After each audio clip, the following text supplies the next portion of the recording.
Pemirsa, ratusan muslim dan muslimah memadati majelis Quran yang digelar di Masjid Raya Mujahidin pada Minggu pagi untuk mendengarkan tausiah dari pengasuh program Tafsir Kehidupan Jakarta. Ya, kuliah duha yang dilaksanakan setiap pekan tersebut kali ini mengetengahkan tema tentang optimisme dan barokahnya hidup dalam naungan Al-Quran.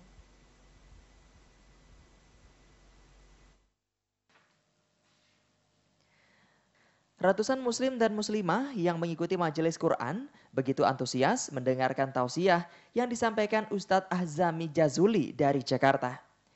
Dalam ceramahnya disampaikan seorang muslim yang kuat iman dan akidahnya akan selalu optimis dalam mengatasi berbagai tantangan dan hambatan kehidupan. Seperti yang dicontohkan Rasulullah SAW saat diusir dari Mekah hingga harus hijrah ke Madinah. Kemenangan Islam tidak akan terjadi jika tidak ada keoptimisan Rasulullah untuk hijrah dan mengembangkan Islam di Madinah sehingga dapat menyebarkannya ke kota Mekah.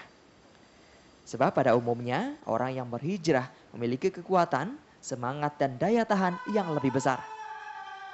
Untuk menuju kemenangan, keoptimisan tersebut harus dibarengi dengan ikhtiar dalam bentuk berbagai program yang dilakukan dengan sungguh-sungguh. Sebutkan bahwasanya Nabi ketika diusir itu justru itu sebuah kemenangan. Itu dalam ayat 40 surah At-Taubah. Illa tansuru faqad nasarallah id akhrajal ladzina kafaru tsaniyasna idhum fil ghar. Jadi jika kamu tidak menolong Muhammad, maka sesungguhnya Muhammad telah dimenangkan oleh Allah ketika dia diusir. Logikanya bagaimana orang diusir kok menang? Logikanya. Bukti sejarahnya adalah karena kemenangan itu tidak akan terjadi kalau nggak ada peristiwa hijrah. Karena kemenangan Nabi itu terjadi di Madinah dan itu mulai proses hijrah. Itu kalau pendekatan histori sejarah. Kalau dalam pendekatan sosiologis adalah orang yang berhijrah itu biasanya mempunyai daya tahan yang lebih. Mempunyai ruhul mughamarah, semangat berpetualangan, tidak mudah menyerah. Makanya di dunia ini yang biasanya berhasil dalam bisnis, ekonomi, politik itu pendatang asli. Karena sudah terbiasa menghadapi masalah-masalah.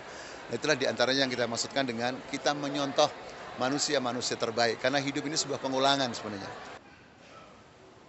Dalam meraih keberkahan hidup, umat Islam diajak untuk senantiasa menjadikan Al-Quran sebagai pedoman.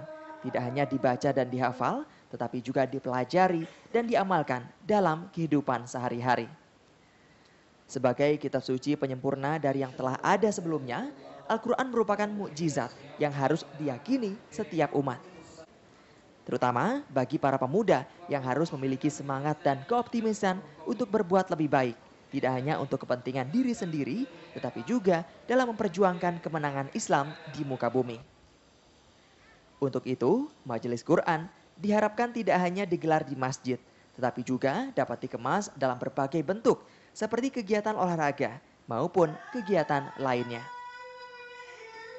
Yadi Saputro, Dea Roni, TVRI Kalbar melaporkan.